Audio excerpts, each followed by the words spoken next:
Hey everybody, this is Michelle with Sweet Home Heaven.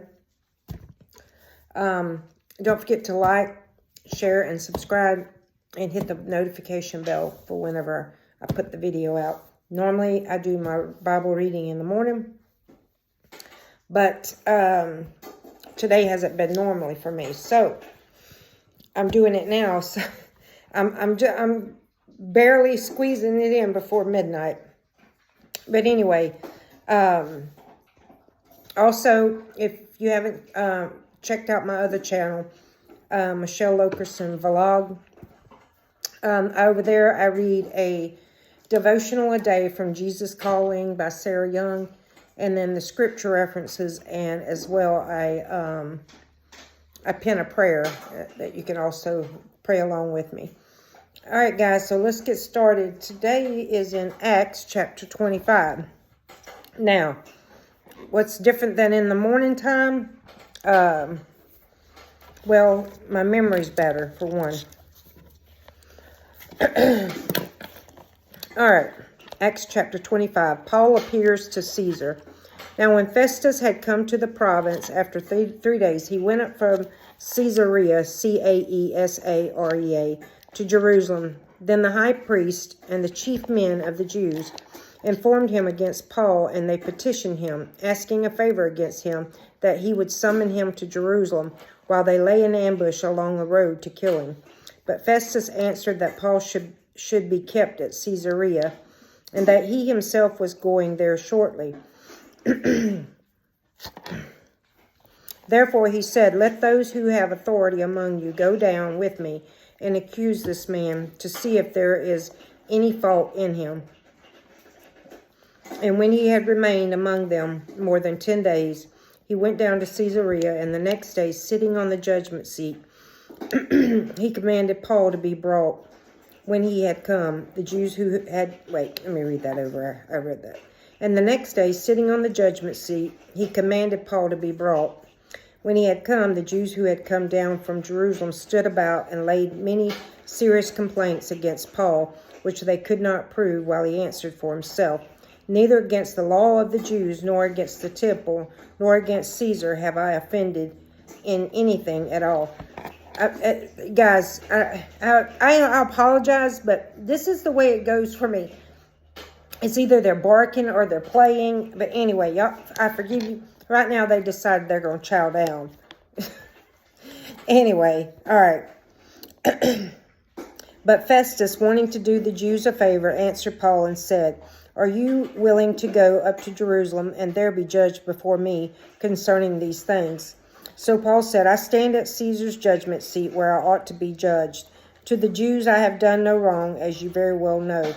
For if I am an offender or have committed anything deserving of death, I do not object to dying. But if there is nothing in these things of which these men accuse me, no one can deliver me to them.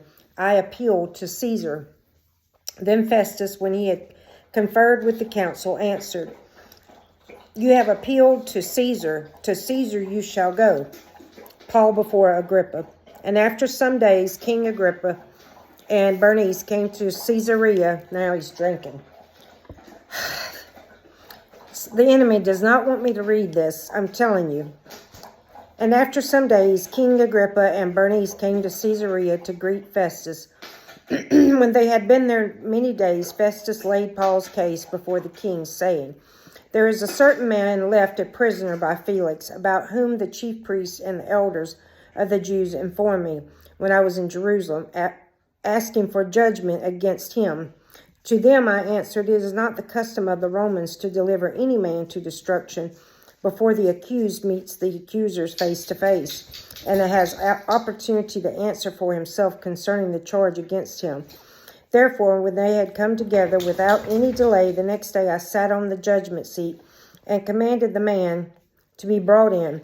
When the accusers stood up, they brought no accusation against him of such things as I supposed, but had some questions against him about their own religion and about a certain Jesus who had died, whom Paul affirmed to be alive. I asked whether he was willing to go to Jerusalem and there be judged concerning these matters. But when Paul appealed to be reserved for the decision of Augustus, I commanded him, no, Romeo, quit. I commanded him to be kept till I could send, buddy, quit.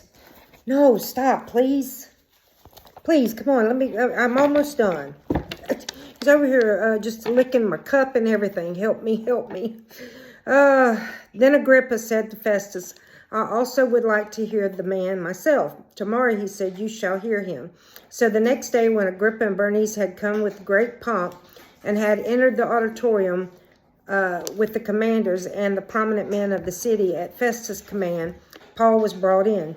And Festus said, King Agrippa, and all the men who are here present with us, you see this man about whom the whole assembly of the Jews petitioned me, both at Jerusalem and here, crying out that he was not fit to live any longer. But when I found that he had committed nothing deserving of death and that he himself had appealed to Augustus, I decided to send him. I have nothing certain to write to my Lord concerning him.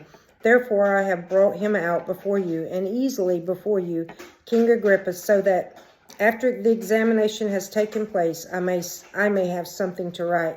For it seems to me unreasonable to send a prisoner and not to specify the charges against them.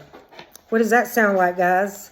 Does that sound like the political prisoners we got right now from the, yeah.